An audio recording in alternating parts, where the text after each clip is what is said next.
ناظرین، ویڈیو شروع کرنے سے پہلے ایک گزارش ہے۔ اگر آپ ایسی حقیقی کہانیاں سننا چاہتے ہیں جو سوچ بدل دیں، اگر آپ جاننا چاہتے ہیں کہ دنیا میں طاقت صرف ہتھیاروں سے نہیں بلکہ عقل اور ہمت سے بھی بنتی ہے، تو ابھی چینل کو سبسکرائب کر لیں، ویڈیو کو لائک کریں اور بیل آئیکن ضرور دبائیں تاکہ کوئی بھی اہم کہانی آپ سے رہ نہ جائے۔ اب آئیے آپ کو لے چلتے ہیں ایک ایسی حیرت انگیز داستان کی طرف جس نے پوری دنیا کو سوچنے پر مجبور کر دیا۔ ناظرین، ذرا ایک لمحے کے لیے سوچئے کہ اگر کسی ملک کا صدر یہ اعلان کرے کہ وہ اپنی زمینوں اور جنگلوں میں 10 لاکھ مرغیاں آزاد کرنے جا رہا ہے تو آپ کا پہلا رد عمل کیا ہوگا؟ یقیناً آپ چونک جائیں گے، مسکرائیں گے یا شاید اسے دیوانگی قرار دے دیں گے۔ بالکل یہی رد عمل پوری دنیا کا تھا جب ابراہیم تراورے نے برکینا فاسو کی پارلیمنٹ میں کھڑے ہو کر پورے اعتماد کے ساتھ یہ اعلان کیا۔ ایوان میں بیٹھے وزراء اور مشیروں نے ایک دوسرے کی طرف حیرت بھری نگاہوں سے دیکھا۔ صحافیوں نے اگلے دن اخبارات میں اسے ایک مذاق خیز تجربہ اور مہنگا تماشا قرار دیا، لیکن اس ہجوم میں صرف ایک شخص تھا جو اپنے فیصلے پر پوری طرح یقین کے ساتھ ڈٹا ہوا تھا، اور وہ تھے ابراہیم تراورے۔ مگر سوال یہ ہے کہ ابراہیم تراورے کو ایسا غیر معمولی قدم کیوں اٹھانا پڑا؟ دوستو، برکینا فاسو ان ممالک میں شامل ہے جہاں کسان اپنی زمینوں پر دن رات محنت کرتے ہیں، بیج بوتے ہیں، پانی لگاتے ہیں اور فصل کے سنہرے دنوں کا انتظار کرتے ہیں۔ لیکن جیسے ہی فصل پکنے کے قریب ہوتی ہے، آسمان پر سیاہ بادلوں کی طرح ٹڈی دل اور کیڑوں کے لشکر نمودار ہو جاتے ہیں۔ یہ حشرات چند گھنٹوں میں پورے کے پورے کھیت کو چٹ کر جاتے ہیں اور کسانوں کی مہینوں کی محنت مٹی میں ملا دیتے ہیں۔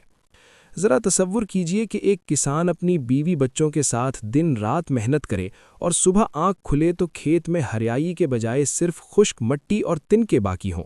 یہی منظر برکینا فاسو کے ہزاروں دیہات میں عام تھا۔ لوگ مجبور تھے کہ یورپ سے درآمد شدہ مہنگے کیمیکلز خریدیں۔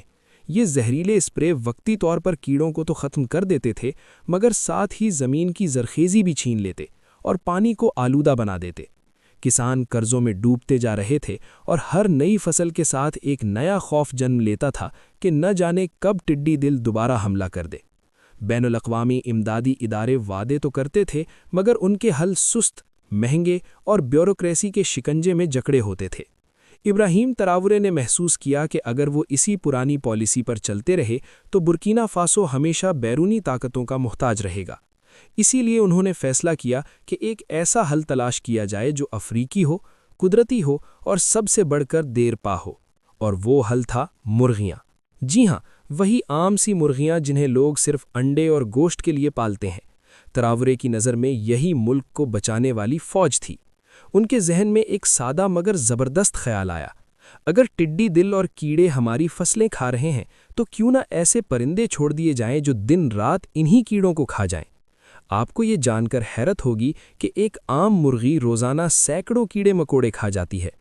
ٹڈی، کیڑا، سنڈی اور دیگر حشرات مرغی کے لیے بہترین خوراک ہیں۔ اب اگر ایک مرغی سینکڑوں کیڑے کھا سکتی ہے تو 10 لاکھ مرغیاں کیا کچھ نہیں کر سکتیں۔ یہ ایک قدرتی فوج تھی جسے کسی ہتھیار کی ضرورت نہیں تھی۔ اس کی سب سے بڑی طاقت اس کی بھوک تھی۔ ابراہیم تراورے نے اعلان کیا کہ یہ صرف ایک زرعی منصوبہ نہیں بلکہ ایک جنگ ہے، ایک ایسی جنگ جو کیمیکلز یا مشینوں سے نہیں بلکہ قدرت کی طاقت سے لڑی جائے گی۔ انہوں نے کہا، یہ مرغیاں ہمارے سپاہی ہیں، یہ ہمارے کھیتوں کی محافظ ہیں اور یہ ہماری زمین کی زندگی ہیں۔ اور ناظرین، تراورے کی سوچ یہاں ختم نہیں ہوئی۔ وہ جانتے تھے کہ یہ مرغیاں صرف دشمن کو ختم کرنے کا ذریعہ نہیں بلکہ عوام کے لیے بھی ایک خزانہ ہے، کیونکہ جب کیڑے کم ہوں گے تو یہی مرغیاں انڈے دیں گی، نئی نسل پیدا کریں گی اور یوں ایک ایسا سلسلہ شروع ہوگا جو نہ صرف کھیتوں کو بچائے گا بلکہ گھروں میں خوراک اور روزگار بھی لائے گا۔ یوں یہ منصوبہ ایک دوہرا ہتھیار بن گیا۔ ایک طرف مرغیاں کھیتوں کی حفاظت کرنے لگیں اور دوسری طرف یہی مرغیاں انڈے اور گوشت فراہم کر کے خاندانوں کے لیے پروٹین کا سب سے سستا ذریعہ بن گئی۔ کسان قرضوں سے نکلنے لگے، عورتیں انڈے بیچ کر گھر کا خرچ چلانے لگیں، بچے غذائی کمی سے محفوظ ہونے لگے۔ دیہات میں ایک نئی امید نے جنم لیا اور لوگ کہنے لگے کہ یہ مرغیاں صرف پرندے نہیں بلکہ ہماری محافظ ہیں۔ دوسری طرف دنیا کے میڈیا اور سیاست میں ہلچل مچ گئی۔ یورپ اور امریکہ کے اخبارات نے طنزیہ سرخیاں لگائیں۔ افریقہ پاگل ہو گیا، مرغیاں بمقابلہ ٹڈی دل۔ تجزیہ کاروں نے کہا کہ یہ غریب ملک اربوں روپے مرغیوں پر ضائع کر رہا ہے۔